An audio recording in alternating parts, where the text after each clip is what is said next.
नमस्ते मित्रों,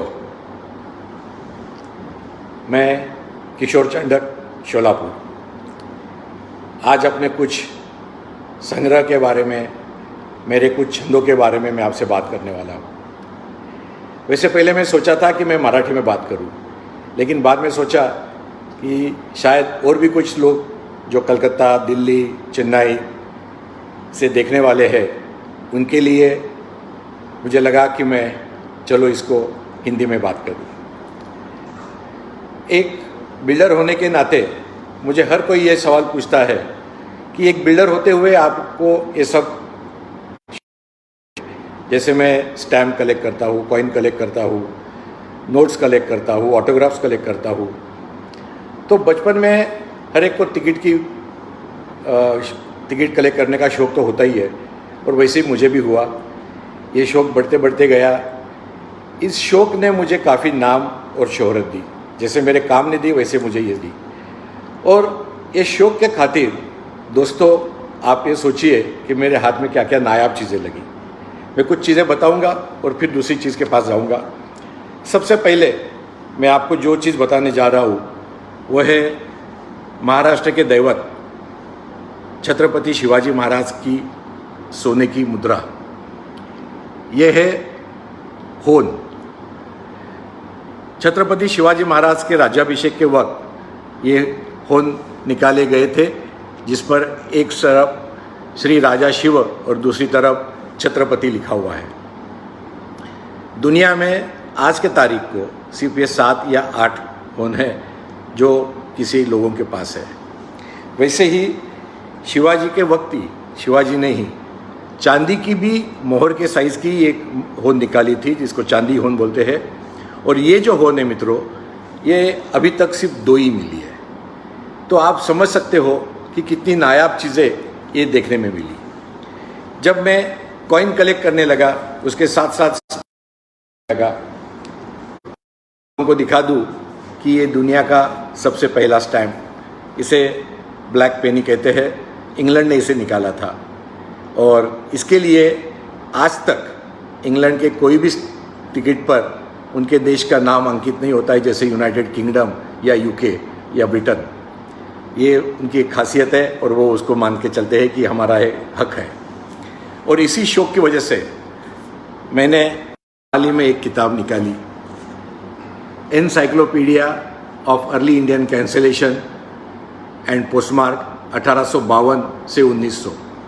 और इस पर ये जो टिकट लगा हुआ दिखा है, ये है सिंधडाक टाइप 3 कैंसलेशन, जो कि दुनिया में सिर्फ एक ही है और वो मेरे पास है। करीबन ये 700 पेज की ये किताब, ये मेरे कलेक्शन पर, सिर्फ एक कलेक्शन पर आधारित एक किताब है। मेरे खुद के कलेक्शन पर आधारित एक किताब है। आप सोच सकते हैं कि एक छंद, एक शौक आदमी को किस कदर आगे तक बढ़ा के लेके जाता है। ये ऐसे करते करते मैंने काफ़ी लोगों को उनके बर्थडे पर उनके जन्मदिन के नंबर वाली नोट प्रेजेंट की। हर एक आदमी को अपनी दी हुई पर्सनल गिफ्ट बहुत ज़्यादा पसंद आती है।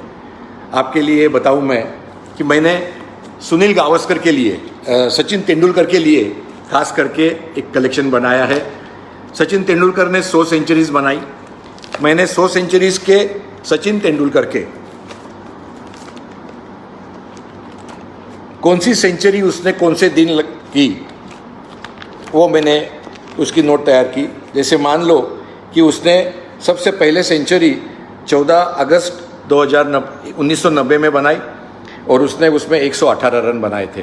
तो ये दोनों नोट के नंबर उस पर आपको बखूबी दिखते हैं। और ऐसे मैंने ये पूरे 100 मतलब सेंचुरीज के 100 नोट और कौन से दिन निकाले उसके नोट, ये मैंने कलेक्ट किए। तो ये हो गए अलग अलग चीज़ कलेक्ट करने का शौक़। आज लेकिन मैं आपसे बात करने वाला हूँ वो स्वाक्षरी के बारे में। मित्रों, स्वाक्षरी एक ऐसी चीज़ है कि देने वाले को इसमें एक नया पैसा खर्चा नहीं होता है और लेने वाले की खुशी दिन दूनी रात चौगुनी। जितनी खुशी मिलती है आप समझ नहीं पाते हो। अपना जो खास आदमी रहता है, अपना दैवत रहता है, जिसे हम भगवान मानते हैं, जिसे हम दोस्त मानते हैं, जिसे हम अपना नेता मानते हैं, उसके साथ बैठकर उसकी स्वाक्षरी लेने में जो एक मज़ा है, फिर इसे शायद घंटों लग जाए, 2 घंटे लगे, 6 घंटे लगे, होटल के लॉबी में बैठे रहो, क्रिकेट के ग्राउंड के बाहर बैठे रहो और अपनी राह देखते रहो और फिर कब वो आए और कब अपने को साइन दे। कभी कभी ऐसा होता है कि साइन मिलती है, कभी साइन नहीं मिलती है, फिर भी वो एक कलेक्ट करने का शौक़ होता है और देने वाले को इसको एक पैसा नहीं लगता, लेने वाले की खुशी अनगिनत है। ये जो कलेक्शन करने का जो शौक़ है इसे फिलोग्राफी कहते हैं। जो स्वाक्षरी इकट्ठा करते इसे फिलोग्राफी कहते हैं। दोस्तों, ये जो शौक़ है, ये शौक़ गरीब अमीर, छोटा बड़ा, कोई भेदभाव नहीं है, हर कोई आदमी ये शौक़ पाल सकता है। अब ये शौक़ जब पालते हैं हम, तो हम इसको किस पर हम ऑटोग्राफ ले सकते हैं? जी चाहे उस चीज़ पर हम ऑटोग्राफ ले सकते हैं, कागज़ के टुकड़े से लगाकर, उसके फोटोग्राफ पर, क्रिकेट वाला हो तो बैट पर, बॉल पर। जैसे मैंने सचिन तेंदुलकर की ऑटोग्राफ ये बैट पर ली है। मार्टिना नवराटिलोवा का नाम तो आपने सबने सुना ही होगा, ये उसका ऑटोग्राफ किया हुआ टेनिस बॉल। अब मुझे एक बताइए कि जब मैं ये बॉल हाथ में ले रहा हूँ तब मुझे ये अनुभूति होती है कि इस बॉल से मार्टिना टेनिस की गेम खेली थी और गेम ख़त्म होने के बाद उसने ये बॉल साइन करके दिया। अब सोच लो, जो बॉल को मार्टिना ने हाथ लगाया है, जो बैट को सुनील गावस्कर ने हाथ लगाया है, जो साइन देते वक्त किसी ने हाथ लगाया है, उसको मैं हाथ लगा रहा हूँ। अब मैं अगर आपको एक चीज़ दिखाऊँ तो आपको पता चलेगा कि मुझे ये कितनी खुशी मिल सकती है। और ये ऑटोग्राफ मैं आपको दिखा रहा हूँ स्वामी विवेकानंद जी का। आप सोच सकते हैं कि स्वामी विवेकानंद जी की ऑटोग्राफ जब मैं मेरे हाथ में पकड़ता हूँ तो कितनी खुशी महसूस होती होगी, क्योंकि स्वामी विवेकानंद जी की ऑटोग्राफ मिलना अपने आप में एक दुर्लभ बात है। और ये दुर्लभ बात जब अपने हाथ में आती है तो ऐसा लगता है कि मैं स्वामी जी के बाजू बैठा हूँ। स्वामी जी की जो ऊर्जा है, स्वामी जी का जो तेज है, वो मुझ में समा जा रहा है। हम सब लोग महात्मा गांधी जी को मानते हैं और ये महात्मा गांधी जी की स्वाक्षरी। महात्मा जी को जिन्होंने महात्मा किताब दिया वो आदरणीय रविंद्रनाथ टैगोर। ये उनके हाथ से लिखा हुआ खत और सबसे नीचे है उनकी ये स्वाक्षरी यहाँ पर, रविंद्रनाथ टैगोर। रविंद्रनाथ टैगोर के बारे में मैं आपसे एक बात कहना चाहूँगा दोस्तों। करीबन मेरे जन्म से 70 साल पहले रविंद्रनाथ टैगोर जी शोलापुर 6 साल रहे थे। 70 साल पहले, मेरे जन्म से पहले तो मिलने का तो कोई चांस नहीं था, लेकिन फिर भी मैं ये मान के चलता हूँ कि रविंद्रनाथ जी का पैर चरण शोलापुर में लगे और उस शोलापुर में मैं रहता हूँ, मुझे आना से उसकी खुशी मिलती है। इस सदी के महानायक अमिताभ बच्चन, उनके जन्मदिन पर जब मैंने उनको शुभेच्छा दी तो उन्होंने ये खत लिखकर मुझे धन्यवाद दिया था। ये जब ऐसे खत मिलते हैं दोस्तों तो एक अलग ढंग की खुशी मिलती है। मदर टेरेसा को कौन नहीं जानता, लेकिन जब मदर टेरेसा का चित्र हुसैन बनाते हैं तो उसकी एक अलग ही मज़ा हो जाती है। ये हुसैन जी का बनाया हुआ मदर टेरेसा का चित्र, ये चीज़ें सब नायाब होती है दोस्तों। अब मैं आपको मेरे कुछ ऐसी चीज़ें बताऊंगा कि शायद बहुत कम लोगों ने ये चीज़ें देखी है। आप देख रहे हैं अल्बर्ट आइंस्टाइन और ये उनकी ऑटोग्राफ। मैं आपको एक बात बताना चाहता हूँ। अल्बर्ट आइंस्टाइन को जब नोबेल प्राइज़ मिल चुका था और वो जापान गए थे, तो वहाँ पर एक बार होटल में उन्होंने कोट प्रेस करने को दिया और जब प्रेस करके आया कोट, तो वो आदमी को, जो होटल बॉय था, उसको देने के लिए उनके पास जापान की करेंसी नहीं जल्दी मिल नहीं रही थी। उन्होंने वहाँ का एक लेटर पैड लिया होटल स्टेशनरी का और उस पर एक लाइन लिखी और नीचे अल्बर्ट आइंस्टाइन लिख दिया। ऐसे 2 कागज़ उन्होंने दिए और उसे वो कहा कि शायद मैं जो जितनी टिप आपको देने वाला था उससे कई ज़्यादा शायद इसकी कीमत हो सकती है भविष्य में, तो आप मेरे पास से आप ये गिफ्ट लीजिए। आपको एक बात बता दूं दोस्तों, 2 साल पहले वो ऑटोग्राफ जो वो बेरे को दी हुई थी, होटल बॉय को दी हुई थी, उसकी एक ऑटोग्राफ उसके भाई के पोते ने बेची सिर्फ 12.5 करोड़ रुपए में। आप समझ सकते हैं कि ये मिलने का शौक, उसके पास होने वाली कमाई, ये भी कुछ अलग ही है। Graham Bell, Alexander Graham Bell, ये उसकी साइन और उसका हाथ का लिखा हुआ ये खत। दोस्तों, हम लोग जब फ़ोन करते हैं तो सबसे पहले हम हेलो बोलते हैं। अब आप बताइए कि हेलो का मतलब क्या है। आप काफ़ी लोग जानते हैं कि अलेक्जेंडर ग्राहम बेल की गर्लफ्रेंड का नाम हेलो था और उसने सबसे पहले जब फ़ोन लगा तो उसने उसको पुकारा, हेलो आप वहाँ पर हो? और उसने कहा हाँ मैं हूँ, सुन रही हूँ। लेकिन सबसे पहले फ़ोन पर हेलो कहा, इसके लिए आज तक पिछले करीबन 70-80 साल से हम लोग जब भी किसी को फ़ोन करते हैं तो हम हेलो करके बात करते हैं और उसे हम याद करते हैं, अलेक्जेंडर ग्राहम बेल को। और ये लुई पास्चर, ये सब हस्ताक्षर जो भी मैं आपको दिखा रहा हूँ दोस्तों, ये सब ओरिजिनल हस्ताक्षर है।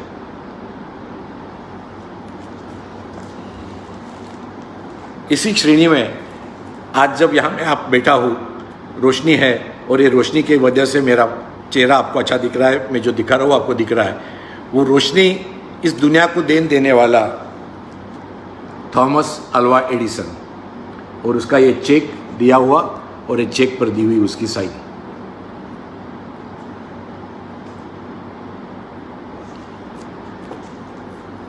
ये जो चीज़ें मैं आपको दिखा रहा हूँ, भले ही आज कोविड के कारण प्लेन सर्विस बंद है, लेकिन सबसे पहली प्लेन आसमान में उड़ाने वाले राइट ब्रदर्स और उनके ये दोनों भाइयों की ऑटोग्राफ्स आप देख रहे हैं। ऑटोग्राफ कलेक्ट करने का ये जो शौक है दोस्तों, वो एक अलग ही ढंग देता है। और आपको खुशी देने वाली और एक चीज़, वॉल्ट डिस्ने का खुद से हाथ से बनाया हुआ ये पेंटिंग और उसके नीचे लिखा हुआ WD, that is Walt Disney. दोस्तों, ऐसे करते करते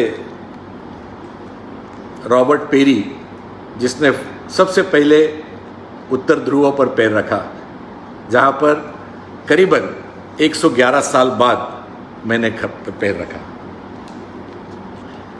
कहते हैं नेपोलियन बोनापार्ट ने ज़िंदगी में कभी हार नहीं मानी, लेकिन मरते वक्त वो बोल के गया था कि मैंने दुनिया जीत ली, लेकिन जब मैं यहाँ से जा रहा हूँ तो मेरे हाथ में कुछ नहीं है। लेकिन उसी नेपोलियन बोनापार्ट की ऑटोग्राफ है, एक अलग सी खुशी देने वाली। आज हॉस्पिटल में हम जब जाते हैं तब सुबह, दोपहर में, शाम में, रात में, हर वक्त हम नर्स को बुलाते हैं, सिस्टर टेम्परेचर है क्या देखो, सिस्टर ब्लड प्रेशर बढ़ गया क्या देखो, या सिस्टर हमेशा आके देखते रहती है। ये सिस्टर का काम सबसे पहले चालू किया था फ्लोरेंस नाइटिंगेल ने, और ये उसकी ऑटोग्राफ सबसे नीचे है, फ्लोरेंस नाइटिंगेल। आज उसकी बदौलत आज हम जब कोई भी हॉस्पिटल में जाता है तो उसे एक सुकून मिलता है कि कोई मेरे पास देखने वाला है। और चांद पर पैर रखने वाला सबसे पहला आदमी नील आर्मस्ट्रॉन्ग। एक की खुशी की बात ये होती है कि हम लोग इन लोगों की स्वाक्षरी देख रहे हैं, उनके हाथ लगे हुए। बिल गेट की स्वाक्षरी, सालों तक जिसने दुनिया का सबसे अमीर होने का किताब अपने पास रखा था, और ये अपनी खास सबकी चहेती चावला, कल्पना चावला। हमें गर्व होता है जब हम ऐसे ऑटोग्राफ देखते हैं। ये ऑटोग्राफ कलेक्ट करने की भी एक मज़ा आती है दोस्तों। मुझे याद है वर्ल्ड कप इंग्लैंड में चल रहा था और मैं वहाँ मेरे बड़े बेटे मृणाल के साथ वहाँ गया। फर्स्ट टाइम कोई प्रदेश में क्रिकेट मैच देखने जा रहा था, तो हम अनायास ही जल्दी पहुँच गए थे और वहाँ पहुँचने के बाद मैंने देखा कि सुनील गावस्कर पिच की तरफ से पिच का मुआयना करके वापस आ रहे थे। नज़र नीचे झुकी हुई, नीचे देखते हुए अपने ही सोच में पूरे कुछ सोचते सोचते आ रहे थे। उनके सामने से दो ब्रिटिश ऑफिसर पिच की तरफ जा रहे थे। वो भी आपस में बात कर रहे थे, दोनों को पता नहीं कि सामने कौन आ रहा है और कौन जा रहा है। हुआ ऐसे कि करीबन 60-70 फीट की दूरी थी, तब उन दोनों को एक ध्यान में नज़र आया कि गावस्कर सामने से आ रहे हैं। वो दोनों एकदम सटपटा गए, बाजू सरक गए और उन्होंने गावस्कर को आने के लिए जगह दी। गावस्कर को ये ज्ञात भी नहीं था। गावस्कर नीचे मुँह करके अपने ही सोच में डूबे हुए चले आ रहे थे। दोनों ने करीबन 10-15 फीट की जगह छोड़ी, गावस्कर उसमें बीच में आ गए और धीरे धीरे पवेलियन की तरफ चढ़ने लगे। मुझे खुशी इस बात की है दोस्तों कि ये ब्रिटिशर लोगों ने भी गावस्कर को जो ऑनर दिया उससे दिल भर आया। जब गावस्कर पवेलियन की तरफ आने लगे तो मैं और मृणाल गांधी टोपी डाले बैठे हुए थे। मैंने जोर से हाथ हिलाया, गावस्कर को पुकारा और गावस्कर को बोला कि गावस्कर जी, मुझे आपकी ऑटोग्राफ चाहिए और मैं क्रिकेट विक्ट्री का ये स्टैम्प लगाकर एक एनवलप लेके आया हूँ। गावस्कर हंसे और बोले, स्टैम्प पर ऑटोग्राफ करने मेरी हैसियत नहीं है, लेकिन मैं नीचे ऑटोग्राफ जरूर करके दूंगा। और उन्होंने ऑटोग्राफ मुझे वहाँ दी। आज जब इसको छूता हूँ तो लगता है अभी मैं गावस्कर जी के सामने खड़ा हूँ। मैंने उनको जब धन्यवाद का लेटर लिखा तो उन्होंने किशोर लिखकर मुझे उसका धन्यवाद वापस दे दिया। ये खुशियों की बातें होती है दोस्तों। शोलापुर में 2004 के इलेक्शन के दौरान नरेंद्र मोदी जी आए थे। दिन भर मेरी कार में घूम रहे थे। शाम में किसी वक्त कोई वजह से उनकी फ्लाइट उड़ नहीं सकी तो उनको रात भर रुकना पड़ा। तो उन्होंने गिने चुने 25 लोगों को खाना खाने के लिए रात में बुलाया। आदत की तरह मैं आधा घंटा पहले पहुंच गया। देखा तो गुजराती मित्र मंडल में मोदी जी अकेले बैठे हुए थे। मैं वहाँ गया, मैंने जाते ही नमस्ते किया और नमस्ते करते ही मोदी जी बोले, अरे चंडक जी आइए आइए। मैं परेशान कि मोदी जी ने मुझे कैसे पहचाना। मैंने उनसे आते ही पूछा नमस्ते करने के बाद, सर आपने कैसे मुझे पहचाना? तो बोले, अरे जो आदमी टीका लगाता है वो चंडक के सिवा और कौन हो सकता है। निश्चित ही मेरे ड्राइवर को उन्होंने दिन भर में जब मेरे कार से घूम रहे थे तो उन्होंने काफ़ी कुछ चीज़ें पूछी होंगी और मुझे पूछा। एक आदमी को अपने पास खींच के लेने की उनमें जो शक्ति थी वो मुझे नज़र आई। मैं वहाँ दूर बैठने लगा तो मुझे बोले, क्यों मेरे पास बैठ नहीं सकते हो? उन्होंने मेरे पास बिठाया, उनके दाहिने हाथ पे पास में बैठा। उनके हाथ में, दोनों हाथ में उन्होंने मेरा हाथ लिया, हाथ में हाथ रखा। वो हाथ में हाथ, उनके दो हाथ में मेरा एक हाथ। करीबन हम 35 मिनट तक हम दोनों, सिर्फ दोनों आपस में बात कर रहे थे। उन्होंने मुझे काफ़ी चीज़ें पूछी शोलापुर के बारे में।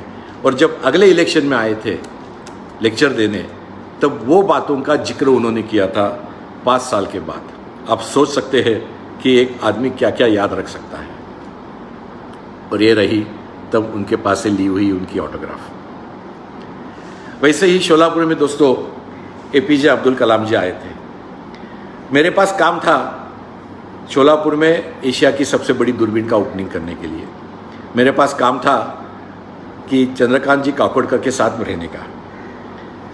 सही मायनों में कलाम साहब के साथ काकोडकर जी भी अंदर आने वाले थे वो खोली में, लेकिन अनाउंस करने वाले ने अनायास ही बता दिया कि आप अंदर सिर्फ 6 लोग ही आएंगे। तो कलाम साहब के साथ बाकी के 4-5 लोग पहले ही घुस गए थे।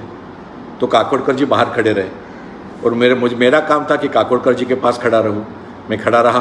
फिर मुझे अचानक याद आया कि काकोडकर जी को बाहर खड़ा करना कितनी बड़ी गलती है, पद्म विभूषण है। मैंने उनसे कहा, सर आप अंदर चलिए, शायद मोदी जी नाराज़ हो जाएंगे, कलाम साहब नाराज़ हो जाएंगे। बोले नहीं होंगे। फिर भी मैंने उनसे रिक्वेस्ट की और हम अंदर चले गए। और अंदर जाने के बाद फिर तो क्या है, कलाम जी के साथ खड़े रहने का मौका मिला, वहाँ बैठकर उनकी स्वाक्षरी भी मिली। तो बोलने का मतलब ये सब बातें होती है मित्रों। ये जो स्वाक्षरी होती है, ये स्वाक्षरी का एक साइंस होता है, इसको जो हम तज्ञ बोलते हैं, जो स्वाक्षरी देखकर पहचान जाते हैं कि आदमी कैसा है, उसे ग्राफोलॉजिस्ट बोलते हैं। और ग्राफोलॉजिस्ट आपको बता सकते हैं कि आपकी सिग्नेचर अगर आप थोड़ी ऐसी करो तो शायद आपका भाग्य बदल जाएगा, या सिग्नेचर देखकर बता सकते हैं कि आप अपने परिवार के बारे में क्या सोचते हैं, आप अपने बारे में क्या सोचते हैं। एक उदाहरण तौर के मैं आपको बता रहा हूँ, ये लता मंगेशकर जी की सिग्नेचर है। आप देख रहे हैं लता जी जब ये मेरे वतन के लोगों बोलकर बाहर आ रही थी, तब इस फोटोग्राफ लिया हुआ था। मैंने ये फ़ोटोग्राफ लता जी को भेजा और उनसे बात की थी उनके बर्थडे पर। पहले तो मुझे यकीन नहीं हुआ कि मैंने फ़ोन करने के बाद लता जी फ़ोन उठाएगी। लता जी ने खुद ने फ़ोन उठाया और कहा हेलो। मैंने बोला हेलो, कौन बात कर रहा है? उन्होंने कहा मैं लता बात कर रही हूँ। दोस्तों, आधे मिनट तक तो मेरे मुंह से आवाज़ नहीं निकली कि साक्षात लता मंगेशकर जी से मैं बात कर रहा हूँ। मैंने उनसे कहा दीदी, आपके जन्मदिन पर आपको बहुत बहुत बधाई। मैंने आपको बहुत से खत लिखे लेकिन आपकी स्वाक्षरी नहीं मुझे मिली। तो बोलिए कोई बात नहीं, आप मुझे फिर से आप खत लिखिए, मैं कुछ ज़रूर आपको उसकी स्वाक्षरी भेजूंगी। और उन्होंने ये स्वाक्षरी मुझे भेजी। अब ये स्वाक्षरी में मैं आपको एक बताता हूँ दोस्तों कि जो ल लिखा हुआ है वो ल इतना बड़ा है कि उसमें पूरा मंगेशकर भी आ गया है। अगर आप साइन देखो तो उसमें एक रिदम लगता है। जो दीदी ने आज तक गाने गाए हैं, इतने सुरीले गाने गाए हैं, जो रिदम है वो उनके ऑटोग्राफ में दिख के आता है। और दूसरी बात, लता जी ने 6 साल की उम्र में शोलापुर में सबसे पहले पब्लिक परफॉर्मेंस दिया था भागवत थिएटर में।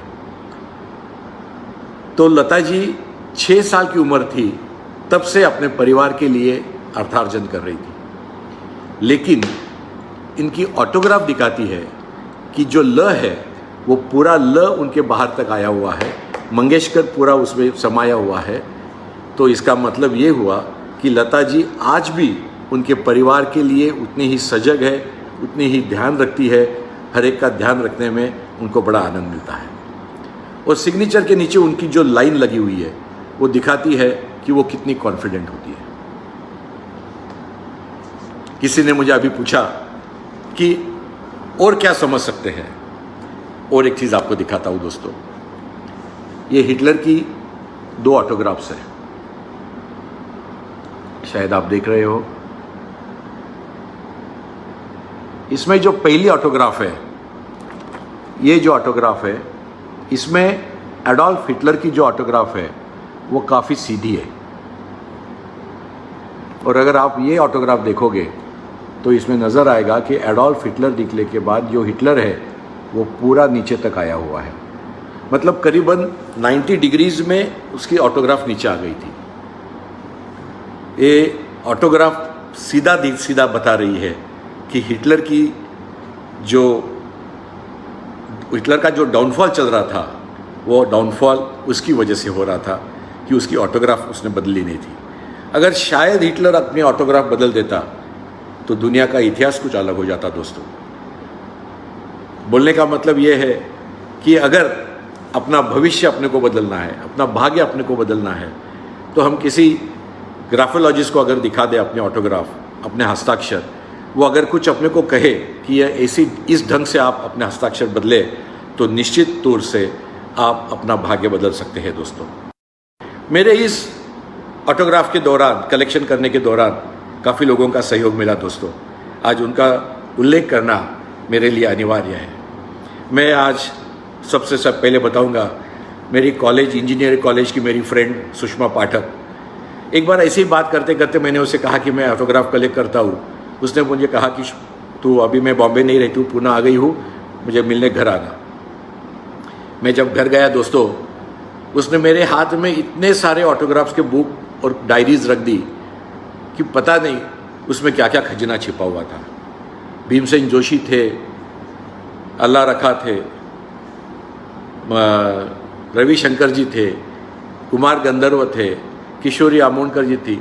आप नाम लीजिए, वो नाम उनमें थे। क्रिकेटर्स के नाम लीजिए, पॉली उमरीगर से लगाकर अभी तक के सब, करीबन सुनील गावस्कर की उसमें 7 से 8 ऑटोग्राफ अलग अलग से।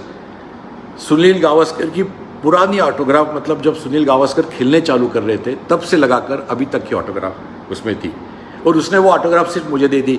अरे हमारे बाद और किसी के पास खरीब ऐसी भी चली जाएगी, तेरे पास अच्छी तो रहेगी। शोलापुर के डॉक्टर प्रधान एक बार घर बुलाकर उन्होंने मुझे ऑटोग्राफ बुक दी, उसमें सी.डी. देशमुख, जवाहरलाल जी नेहरू, ऐसी महान हस्तियों के ऑटोग्राफ्स थे। तो ऐसे ऑटोग्राफ भी मिलते गए दोस्तों। जो ढंग से लोगों ने मुझे मदद की है, लोगों ने मुझे सराहा है, शोलापुर के लोगों ने सराहा है, काफ़ी लोगों ने सराहा है, और इतने सारे मेरे जो शौक़ है जो मैं पाला हूँ, और वो शौक़ आज मुझे इस तरह काम आ रहे हैं। और ये शौक़ पालते वक्त मैं एक बात निश्चित तौर से बोलूँगा कि मेरी पत्नी श्रुति और मेरे दोनों बेटे मृणाल और वेदांत, इनका सहयोग बना रहा। हर वक्त मैं चीज़ें खरीदता हूँ और इनसे पूछता हूँ कि मैं ये चीज़ें खरीदूँ, और ये बोलते हैं कि पापा जो आपको लगे वो करो। आपको श्रुति बोलती है जो आपको लगे वो करो। लेकिन सबसे बड़ी बात तो ये है दोस्तों कि इन्होंने कभी ये नहीं कहा कि आप इतना पैसा खर्च करते हो, इसका क्या मतलब है, कौन करने वाला है आगे आपके। लेकिन आज मैं आपको दिखा दूँ कि मैं इतना काम करता हूँ, शोलापुर में करीबन 6000 से ऊपर मैंने घर बांध दिए, लेकिन फिर भी मेरे पास मेरे शौक़ के लिए टाइम मिल रहा है। जब मैं किसी को पूछता हूँ कि भैया थोड़ा कैसे हो, क्या चल रहा है, तो बोलते हैं अब कुछ नहीं, आराम है। अनायासी में पूछ बैठता हूँ मेरा एक काम है छोटा सा, करोगे? बोला नहीं यार अभी तो वक्त ही नहीं मेरे पास। अरे भैया अभी तो तूने कहा था बहुत आराम में बैठा हूँ। मराठी में बोलते हैं निवांत आहे किशोर, काळजी करू नकोस। मैं बोलता हूँ निवांत है, चल माझे काम कर। बोलते हैं नहीं यार काम नहीं, ये काम है वो काम है, साइट पे जाना है। मैं साइट पे जाता हूँ, ऑफिस जाता हूँ, दुनिया घूम के आ गया हूँ, 8 कॉन्टिनेंट देख लिया हूँ, नॉर्थ पोल चला गया, साउथ पोल चला गया। ये सब मैं कर सकता हूँ क्योंकि मेरे परिवार वालों ने मुझे सहयोग दिया। और आज पिछले 50-55 दिन से मैं श्रुति और वेदांत घर में बैठे हैं, मेन डोर को हाथ तक नहीं लगाया।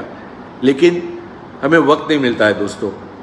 सुबह से शाम हम कुछ काम करते हैं, कभी मेरे ऑटोग्राफ्स लेके बैठते हैं, कभी कॉइन लेके बैठते हैं, कभी स्टैम्प लेके बैठते हैं, उनको रीअरेंज कर रहे हैं, उनका इंडेक्सिंग कर रहे हैं। और सबसे बड़ी बात दोस्तों, आज जो मेरी ये खुशी थी वो मैंने आज आपके साथ शेयर की। इससे बड़ी और खुशी की बात क्या हो सकती है दोस्तों। खुशी बांटने से बढ़ती है और दुख बांटने से हल्का होता है। मेरी ये खुशी मैंने आज आपसे साथ बांटी है। आशा है मेरा एक कहना है जो मैंने आपसे बातें की तो वो आपको पसंद आई होगी। अगर पसंद आई तो ज़रूर कुछ बोलिएगा। अगर आपको कुछ सवाल पूछने हैं तो आप पूछ सकते हैं, सवाल आप टाइप करके दे सकते हो, तो मुझे ज़रूर लिखिए, मैं आपको जवाब दे दूंगा। अगर अभी नहीं लिखना है तो बाद में लिखिएगा। मेरा व्हाट्सएप नंबर फेसबुक पर मिल जाएगा, आप उस पर मुझे भेज दीजिए, मैं आपका जवाब दे सकता हूँ। धन्यवाद। We have a question for you. Yes. The question is, what inspired you to begin this and when did your journey begin? सवाल ये था कि क्या इंस्पिरेशन थी। दोस्तों सही मानों में मेरी माँ मेरी इंस्पिरेशन। हर चीज़ छोटी हो या बड़ी हो, मेरी माँ ने मुझे कहा किशोर जो भी करना है मन से कर। 1960 में महाराष्ट्र हुआ, 61 में शायद वाई.बी. चौहान हमारे घर आए थे शोलापुर में। हमारा और वाई.बी. चौहान का पारिवारिक संबंध था। मेरे माँ ने मुझे कहा, कमला चंडक और पिताजी श्री वल्लभ जी चंडक, मेरी माँ ने कहा कि आज उनकी ऑटोग्राफ ले लें। मेरी ज़िंदगी की पहली ऑटोग्राफ वाई.बी. चौहान साहब की थी और दूसरी ऑटोग्राफ मेरे दादाजी ने उसके बाद कर दी लोणकरण चंडक करके। उन्होंने मोड़ी में, इंग्लिश में, मराठी में, गुजराती में, चारों भाषा में अपनी ऑटोग्राफ दी थी। मुझे इंस्पायर मेरी मम्मी ने किया, मेरी माँ ने किया। हर वक्त मैं छोटी भी चीज़ करता था तो माँ खुश होती थी और शाबाशी देती थी। हमारे स्कूल में पढ़ाने वाले लीलाबाई धर्माधिकारी थे। एक बार मैं ऐसे स्कूल में नेहरू जी की स्टाइल करके बैठा था और आज भी वैसे ही बैठता हूँ मैं जब कभी सोचता हूँ तो। उस दिन शाम में लीलाबाई घर आए और मेरी माँ से कहा कि किशोर आज बड़े ध्यान से पूरे क्लास देख रहा था। वो ज़माना ऐसा था दोस्तों कि एक ही टीचर 6 पीरियड लेती थी, 5 पीरियड लेती थी। और मम्मी ने मेरी पीठ थपथपाई और कहा देख आज लीलाबाई ने भी तेरे गुण गाए, मुझे बहुत अच्छा लगा। दूसरे दिन मैं जानबूझ के ऐसा बैठा कि मुझे लगा कि आज भी लीलाबाई बोलेंगी, और लीलाबाई ने फिर से जाके बोला कि आज भी किशोर ध्यान दे रहा था। और आज दोस्तों, आज बात ऐसी हो गई है कि जब मैं कोई सोचता हूँ बात, तो अनायासी मेरे हाथ यहाँ चले जाते हैं। काफ़ी लोग गुस्सा भी करते हैं, मेरे दोस्त हैं जो हाथ पर मारते हैं कि अरे तेरी आंखें खराब हो जाएगी, लेकिन आदत हो गई है, जब मैं सोचता हूँ तो वो मुझे ये होता है। और दूसरा क्वेश्चन क्या था? When did your journey begin? Stamp collect करना तो दोस्तों मैं 5वीं कक्षा में था तब से चालू किया, और तब से स्टैम्प्स कलेक्ट करते करते फिर बाद में कॉइन कलेक्ट करने लगा। कॉइन करते करते नोट्स कलेक्ट करने लगा। नोट करते वक्त पता चला, पहले मैं मेरे टेलीफोन नंबर्स के नोट कलेक्ट कर रहा था, लेकिन शोलापुर में जब 3 नंबर से 4 नंबर हो गए तो मुझे वो नोट सब बाजू रखकर 4 नंबर की नोट कलेक्ट करने लगी। फिर 5 नंबर हो गए, फिर 6 हो गए, ये बदलने लगे। फिर एक अनायासी दिमाग में बात आई कि क्यों ना मैं बर्थडे की नोट कलेक्ट करूं, ताकि उसमें अगर मैं बर्थडे की नोट करूं तो फिर लोगों को मैं उनके बर्थडे पर वो गिफ्ट दे सकूं। तो मैंने आज तक करीबन 3-4 हज़ार लोगों को मेरी गिफ्ट नोट दे दी है। उसकी वजह से लिम्का में भी मेरा नाम आ गया। ये जो शौक़ है दोस्तों, ये शौक़ ने मुझे बहुत बहुत नाम दिया है, शोहरत दी है। आज करीबन 150 से ज़्यादा इंटरनेशनल गोल्ड मेडल्स मेरे पास है। हिंदुस्तान में मेरा नाम हो चुका है, दोस्तों में नाम हो चुका है। और एक आदमी को क्या चाहिए बेसिकली, और सबसे बड़ी बात जो खुशी मुझे मिलती है, वो बात ही बहुत अलग है। आपके पास अभी तक कितने ऑटोग्राफ्स कलेक्ट किए हैं? ऑटोग्राफ्स तो मैं शुरू में मैंने बताया आपको, मैंने YB चौहान की ऑटोग्राफ ली, उसके बाद तो शायद ही मैंने 5-25 ऑटोग्राफ कलेक्ट की होगी, फिर बंद कर दी थी कलेक्शन। लेकिन कलकत्ता के संतोष जी लाहौटी, इन्होंने मुझे कहा एक 4-5 साल पहले कि किशोर भाई आप कॉइन्स अच्छा करते, कॉइन में आपने नाम कर लिया, स्टैम्प्स में नाम कर लिया, नोटों में नाम कर लिया, मैं चाहता हूँ कि आप ऑटोग्राफ चालू कीजिए। तो मैंने सोचा कि क्यों ना मैं ऑटोग्राफ कलेक्ट करना चालू करूँ, और फिर ऑटोग्राफ चालू करने के बाद आज करीबन पिछले 5 साल में मैंने 5000 से भी ज़्यादा करीबन ऑटोग्राफ्स कलेक्ट कर लिए। लेकिन मैंने एक सोचा ये था कि ऑटोग्राफ्स करने हैं, जो मैंने गलती स्टैम्प्स करते हुए, कॉइन करते हुए की थी, कि मैं पहले सस्ते वाले या जो अनायासी मिल सकते हैं वो कलेक्ट करने लगा। लेकिन जब मुझे पता चला आइंस्टाइन की ऑटोग्राफ 12.5 करोड़ में बिकती है, ज़रूरी ये नहीं है कि मुझे मेरे ऑटोग्राफ बेचने हैं। आज भी मुझे सब लोग कहते हैं कि आप कलेक्शन बंद कर दे और बेचना चालू कर। मुझे बेचना नहीं है दोस्तों, ये धरोहर है देश की, वो संभाल के रखनी है मुझे। लेकिन अगर कुछ हो जाए, आने वाली पीढ़ियाँ, उनको अगर बेचना है, उनको अगर वो शौक़ नहीं पालते हैं, तो इसमें अगर अच्छी चीज़ हो तो उसको अनायासी ज़्यादा कीमत मिलने वाली है। सचिन तेंदुलकर दुनिया में, हिंदुस्तान के 8वें व्यक्ति ऐसे हैं उनका जीते जी स्टैम्प निकला। आज उनकी ऑटोग्राफ लेते वक्त पता लगता है कि एक जीते जागते इंसान के सामने मैंने मेरी ऑटोग्राफ ली। मैंने मदर टेरेसा के पास जाके उनकी ऑटोग्राफ ली थी। अब मदर टेरेसा तो रही नहीं, लेकिन उनके पास जब मैंने ऑटोग्राफ ली थी और उन्होंने जब सर पर से हाथ घुमाया था और कहा था, you are so good my child, you are just like God's children, उनका वो धीरे से बोलना, शांत से बोलना, अपने आप में एक सुकून देने वाली। अभी किसी ने पूछा मुझे कि क्या आपके पास अटल जी की सही है? हाँ दोस्तों, अटल जी की सही है, और ये सही मुझे दी है मेरे भाई सुभाष मंत्री ने। जब मेरा कलेक्शन उसने देखा तो उसने कहा, किशोर भाई अटल जी की सही नहीं है, मेरे ससुराल वाले जो सही मानों में 4 दिन पहले ही उनका देहावसन हुआ, वो अटल बिहारी वाजपेयी के, उनका नाम कहिए, बहुत ही नज़दीक थे, उनके पास आया हुआ खत उसने मुझे दे दिया और उसने कहा कि ये रखो। शायद मेरे पास भारत रत्न करीबन 48 लोगों को आज भारत रत्न मिला है, उनमें से 42 लोगों की ऑटोग्राफ मैंने आज इकट्ठा कर ली है, सिर्फ 6 लोगों की इकट्ठा करना बाकी है। चांद पर जाने वाले जितने भी हैं, चांद पर चलने वाले, उनके सब की ऑटोग्राफ्स मेरे पास है। कोशिश ये करता हूँ कि अच्छे लोगों की ऑटोग्राफ्स करूँ। जैसे किसी ने अभी पूछा कि अब आगे जाके किसको मिलना है, बिल गेट को मिलने की इच्छा है दोस्तों, अमेरिका की प्रेसिडेंट को मिलने की इच्छा है, मोदी जी से तो मिल चुका हूँ, लेकिन ऐसे मिलने की काफ़ी कुछ इच्छा रखता हूँ। किसी ने पूछा कि कॉइन में सबसे आपकी कौन सी चीज़ आपको महत्वपूर्ण है? शिवाजी की होन के सामने सरकार कोई कॉइन की कीमत नहीं है, ना वो किसी को मिलने वाला है, ना किसी के पास जल्दी आने वाला है।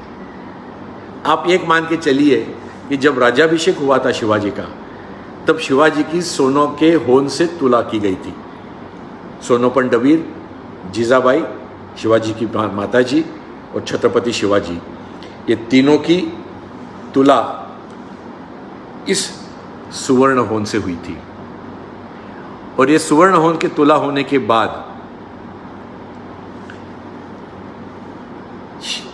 ये जितने भी तुला होती है वो बांट दिए जाती बाद में। तो शिवाजी होन लेते थे, जीजाबाई के हाथ में रखते थे और जीजाबाई वो होन सामने देते थे। जो भी कोई शिवाजी के पास आता था, मुजरा करता था, अभिवादन करता था, क्योंकि राज्याभिषेक जो हुआ था शिवाजी का। तब ये सोच के चलिए कि आज ये होन जब मैं पकड़ता हूँ, पता नहीं दोस्तों, शायद मेरे जन्म काल में या और कभी ऐसा साइंस आ जाएगा कि अगर मैं इसको हाथ लगाऊं तो मुझे ये अनुभूति हो कि इसको जीजाबाई का हाथ लग रहा है या शिवाजी का हाथ मुझे लग रहा है। तब आप सोचिए कि ये कितनी नायाब चीज़ होगी। आप यकीन नहीं मान सकते, क्योंकि ये जब चीज़ें बनी और आप पूछोगे कि इतना अगर सोना तब कॉइन्स बने थे तो इतने ही क्यों कम है, इसकी वजह ये थी कि शिवाजी का ये कॉइन बहुत साल के बाद एक कोई हिंदू राजा ने अपने कॉइन निकाले थे। और ये कॉइन निकालने के बाद जब लोगों ने देखा कि ये कॉइन अगर मुग़ल साम्राज्य में नहीं चले तो क्या करेंगे, और दूसरी बात शिवाजी राजा ने, जिजाऊ ने जब जो कॉइन हमको हाथ से दिया हुआ है उसे हम किसी को बेचे कैसे, उसके बदले में हम क्या चीज़ लें। लोगों ने इसको गलाकर, किसी ने गले का हार बना लिया, किसी ने हाथ का कंगन बना लिया, तो ऐसे ही ये कॉइन ख़त्म हो गए।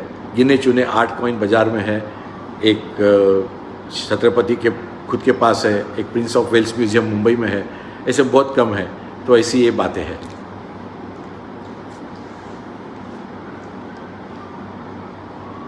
बोलने को तो और बहुत सी चीज़ें हैं दोस्तों, लेकिन वक्त का भी ख्याल करना होगा। जितना वक्त दिया था उसे मैंने कई ज़्यादा बात की है आपसे, और भी कभी मौका मिला तो ज़रूर आपसे रूबरू होऊंगा। आशा करता हूँ अगर आपको ऑटोग्राफ्स कलेक्ट करने हैं दोस्तों, तो ऑटोग्राफ कलेक्टर्स क्लब है हमारा, आप ज्वाइन हो जाइए। धीरे धीरे से आप चालू कीजिए। ऑटोग्राफ कलेक्ट करते करते आपको भी ऐसा लगेगा कि हम काफ़ी चीज़ें कलेक्ट कर रहे हैं। काफ़ी लोगों से मुलाकात हो गई, जिनको आज सचिन को क्रिकेट वर्ल्ड पूरा भगवान मानता है, एकदम सीधा इंसान। लेकिन आप ऑटोग्राफ कलेक्ट करना चालू करोगे और एक दिन सचिन तेंदुलकर के सामने खड़े रहकर उसकी ऑटोग्राफ लोगे तो कैसा लगेगा सोचिए। जिस दिन सचिन रिटायर हो रहा था उस दिन का माहौल आप याद कीजिए। 70,000 लोग एक सुर में सचिन सचिन कर रहे थे। आप सोच नहीं सकते दोस्तों कि वो जब ऑटोग्राफ मिलती है तो उसकी क्या खुशी मिलती है। मैं आशा करता हूँ कि आप लोगों को ये खुशी मिले।